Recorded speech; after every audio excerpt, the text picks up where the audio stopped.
हरिओम मैत्रिणी, आज आपण भंडारी पद्धतीचं झणझणीत पापलेटचं कालवण बनवणार आहोत। चला तर मग बघूया लागणारं साहित्य।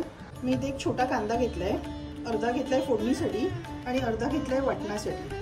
मी इथे 2 वाट्या ओला नारळ किसून घेतलेला आहे।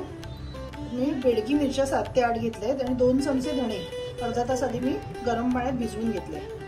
इथे छोटा लसणीचा कांदा घेतलाय सोलून, 2 कोकम घेतलेली आहेत, मीठ घेतलेलं आहे। मी इथे टोमॅटो घेतलाय, तो टोटली ऑप्शनल आहे। माझ्या मुलीला तिखट खायची सवय नाही म्हणून मी त्याच्यासाठी मी टोमॅटो घालते, पण भंडारी पद्धतीच्या जेवणात सारामध्ये टोमॅटो घालत नाही।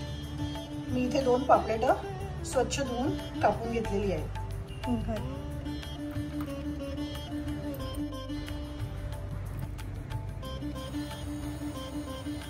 काय नाही आता फोड मुगलीस ना।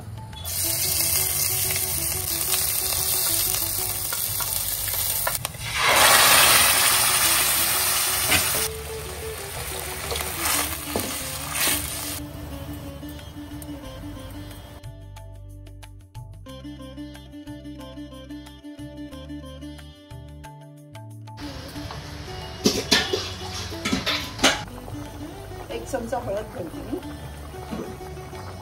चांगलं उकळलंय, मी आता खोबऱ्याचं वाटण घालणार आहे। ही पापलेटची झणझणीत करी खाण्यासाठी तयार झालेली आहे।